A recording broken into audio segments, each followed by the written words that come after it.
जो कथा से रखी थे लोक पाखे जो मिथ्यार प्रचार करिए निर्वाचन वैतरण में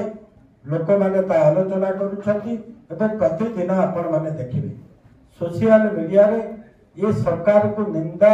छड़ा एवं कौन कार्य गोटे कार्यक्रम को आम मैंने एपर्यंत लोक मैंने प्रशंसा करना विशेषकर आम देखा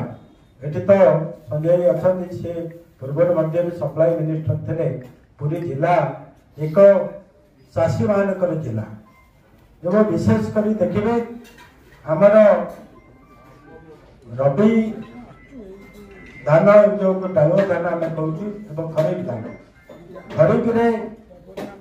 जी सरकार आमको टार्गेट देले से भी संपूर्ण रूपे फेलुअर है विशेषकर आज डालुआ धान सबुठी प्रत्येक सोसाइटी रे आज 10,000 15,000 रजिस्ट्रेशन है किंतु सरकार उठाउछन्ते मात्र 5% एवं तांकरी दलर दलाल माने बाहर राज्यर समस्त व्यापारी मानक डाकी जो धान 3100 टका डिडेप पिटुथिले आज ताकू 1300-1400 टका बिक्री करा जाउछि। आज चाषी अवस्था कौन से कथा भी आपण मैंने समस्ते शुणी पारे एवं जहाँके प्रचार करते आम भत्ता देवु प्रत्येक भत्ता 3,000 टका देवाई घोषणा कले किंतु आज पर्यंत प्रत्येक ब्लॉक 3,000 लेखाए भत्ता पेंडिंग अच्छे एपर्यंत पूरी जिला को जब आम हिसाब करवा 30,000 रु ऊर्ध्व भत्ता प्रायतः समस्ते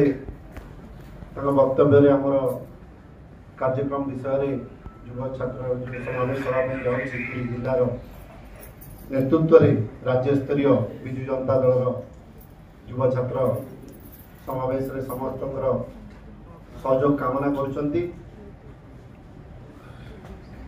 गोटे कथा खाली कहबी विजु जनता दल जो गठन होता 26 डिसेम्बर 1997 27 वर्ष तले से सरकार आमर नथिला विरोधी दल हिसाब रे आमर गठन सेबेठु होइतिला तो विजु जनता दलर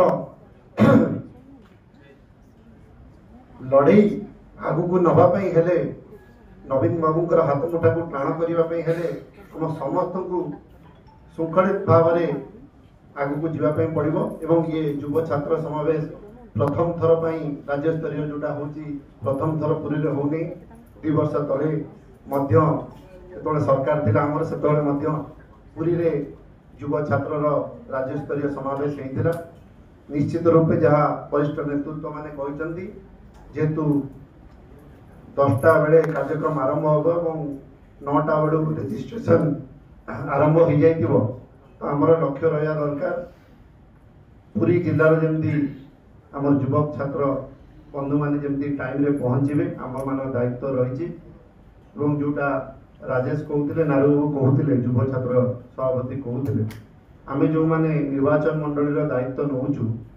आम ताकू निश्चित रूपे मो निर्वाचन जेहेतु आज प्रस्तुति बैठक थिला समय भी ना गोटे दिन रहा केमती ठीक भाव में से आसिक पहुँचे वर्षा सीजन रही केमती अरेंजमेंट हम से विषय आम दायित्व नबू एवं समस्त प्रथम जिला स्तरीय बैठक एमती आहरी बैठक हो एवं आमर संगठन आहरी मजबूत हो एवं समस्त सहयोग हो। धन्यवाद।